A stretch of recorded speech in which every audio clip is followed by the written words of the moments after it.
அஸ்ஸலாமு அலைக்கும் ரஹ்மத்துல்லாஹி வரகாத்துஹு.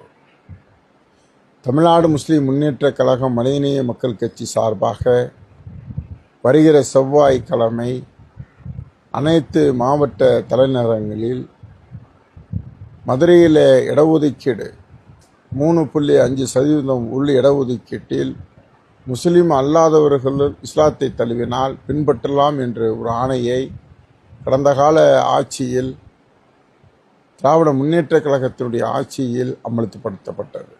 3.5% இடஒதுக்கீடு உள்ள இடஒதுக்கீடை இஸ்லாமியர்களாக மாறினால் அல்லது பின்பற்றினால் அவர்களுடைய உரிமை இடஒதுக்கீடு சேராது என்று ரத்து செய்யப்படுகிறது என்று ஒரு வார்த்தையில் சொல்கிறார்.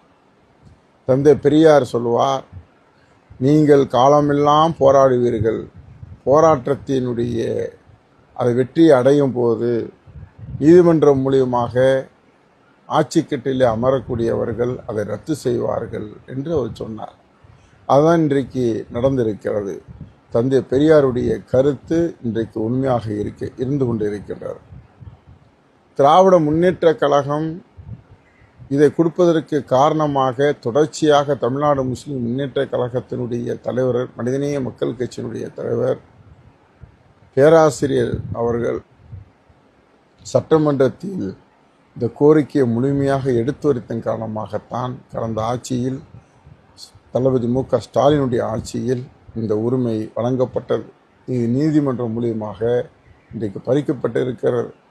புதிய அரசாங்கம் இதை நாங்கள் மேல்முறையீடு செய்வோம் என்று தவகவுடைய அமைச்சர்கள் சொல்லியிருக்கின்றார்கள். வரவேற்கிறோம், வாழ்த்துகிறோம். இதை உடனடியாக மதச்சார்பற்ற கொள்கையை, சமூக நீதி கொள்கையை நிலைநாட்டுவதற்காக இந்த தீர்ப்புக்கு எதிராக உச்சநீதிமன்றம் சென்று உச்சநீதிமன்றத்தில் அவர்கள் முறையாக தடையை வாங்க வேண்டும் என்று நாம் கோரிக்கை வைக்கின்றோம். அதே போலதான் இந்த தீர்ப்புக்கு எதிராக தடை வழங்கப்பட வேண்டும். அதே போலதான் இளைஞர்களுக்கு தெரியாது, 31 ஆண்டுகளுக்கு முன்பாக தமிழ்நாட்டில் இடஒதுக்கீடு முறை கிடையாது. கண்ணியத்துக்குரிய காகிதம் இல்லத்து அவர்களுடைய கனவுகளை நிறைவேற்றும் வண்ணமாக தமிழ்நாடு முஸ்லிம் முன்னேற்றக் கழகம் இழந்த உரிமையை மீட்போம், இருக்கும் உரிமை காப்போம் என்ற கோஷத்தோடு இடஒதுக்கீடு அதனுடைய சமூக நீதியை தமிழகம் முழுவதும் போராட்ட களம் மூலியமாக கொண்டு வந்தார்கள். அப்படி கொண்டு வரும்போது சாமானிய இளைஞர்களை தமுமுக போகாத ஊருக்கு வழிகாட்டுது என்று சில அரசியல் பிரமுகர்கள் சொன்னார்கள். அதே மீறி இடஒதுக்கீடுக்காக 3.5% இப்பொழுது உள்ள இடஒதுக்கீட்டில் மிகப்பெரிய ஒரு போராட்ட களமும் இளைஞருடைய வாழ்வாதாரம் சிறையும் அதே மாதிரி இரத்த கலரையும் கலந்ததுதான் இந்த இடஒதுக்கீடாக இருக்கின்றது. 3.5% இடஒதுக்கீடு திராவிட முன்னேற்ற கழகத்துடைய தலைவர் கொடுக்கிறார் என்று சொன்னால் இதுக்கு முழு காரணம் இளைஞர்களுடைய போராட்டம், மாணவர்களுடைய போராட்டம், பெண்களுடைய போராட்டம். தமுமுக அதை ஒருங்கிணைத்த காரணமாகத்தான் முதலில் தமுமுக 10,000 பேரை வைத்து ஹோட்டல் இம்பிரியில் மாநாடு நடத்துகிறது. பிறகு 1999 லட்சக்கணக்கான மக்கள் விடிய ஒரு மாநாடு நடந்தது என்று ஒரு வரலாறு இருக்குது என்று சொன்னால் அந்த வரலாறு தமுமுகவுடைய மாநாட்டில் தான் நாம் பார்க்க முடியும். பிறகு 1999 வாழ்வுரிமை மாநாட்டுக்கு பிறகு தமிழ்நாடு முழுவதும் 2003 2007 வரைக்கும் தொடர்ச்சியான பொதுக்கூட்டங்கள் மக்கள் கருத்தாக மாற்றப்படுகிறது. மக்கள் கருத்தாக மாற்றப்பட்டு 2004ஆம் ஆண்டு தஞ்சையில் மிக பிரமாண்டமான ஒரு பேரணி, லட்சக்கணக்கான மக்கள் அந்த பேரணியை பங்கெடுத்திருக்கின்றார்கள். அப்பொழுது காங்கிரஸ் அரசாங்கம் தன்னுடைய தேர்தல் அறிக்கையிலே சொல்லுகிறார்கள், நாங்கள் ஆட்சிக்கு வந்தால் கேரளாவில் இருப்பதை போல் கர்நாடகாவில் இருப்பதை போல் நாங்கள் இடஒதுக்கீடு வழங்குவோம் என்று சொல்லுகின்றார்கள். பிறகு ரெங்கநாதமிஸ்ரா ஆணையத்தை அமல்படுத்துகிறார்கள். ரெங்கநாதமிஸ்ரா ஆணையம் அமல்படுத்தப்பட்டு முஸ்லிமுடைய நிலையை பற்றி ஆய்வு செய்து அறிக்கை தாக்கல் செய்யப்பட்டது.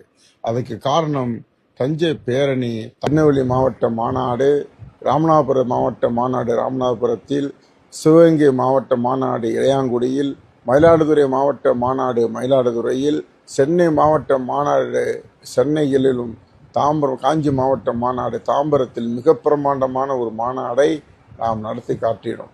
அப்படி நடத்தி காட்டியும் போது மிகப்பெரிய ஒரு போராட்டத்தை இடஒதுக்கீடுடைய போராட்டத்துடைய முடிவுரையாக இந்த மாநாடு அமைந்தது.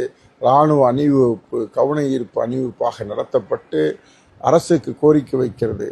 அந்த கோரிக்கையை முழுமையாக அரசாங்கத்துக்கு கொண்டு போய் சேர்ப்பதற்காக மழை வெள்ளம் மூலியமாக அந்த மாநாடு பாதியிலே நிறுத்தப்பட்டாலும் அணிவகுப்போடு அதற்கு பிறகு அந்த மாநாடு முடிவடைந்தது. பிறகு பாபநாசத்துடைய கழகத்தினுடைய பொதுக்குழு தேர்தல் பொதுக்குழு நடைபெறுகிறது.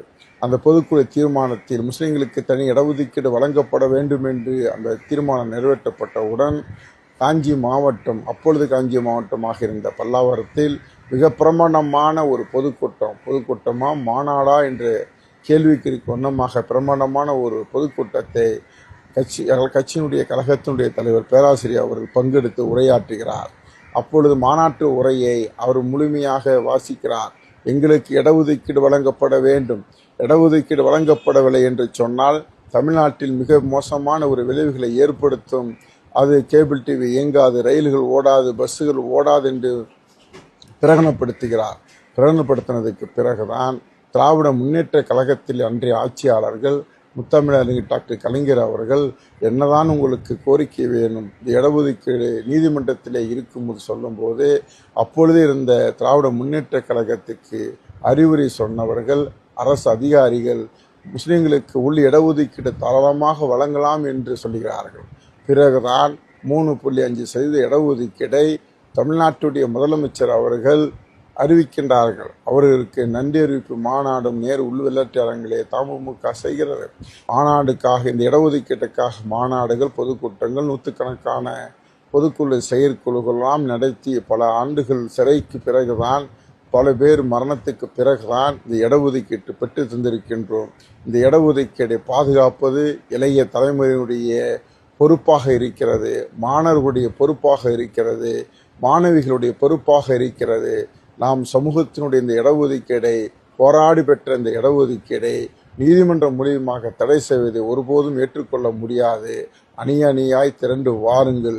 மீண்டும் 1995 நோக்கி தமுமுக மாமக களம் அமைக்கிறது. அந்த களத்திலே நீங்கள் பங்கெடுக்குமாய் கேட்டுக்கொள்ளுகின்றேன். செங்கல்பட்டு, காஞ்சிபுரம் மாவட்டம் உள்பட தமிழ்நாடு முழுவதும் போராட்டம் அறிவித்த இடங்களில் நீங்கள் பங்கெடுத்து உங்களுடைய கண்டன குரல்களையும் கோரிக்கைகளையும் வழங்கும்படி அன்புடன் கேட்டுக்கொள்கிறேன்.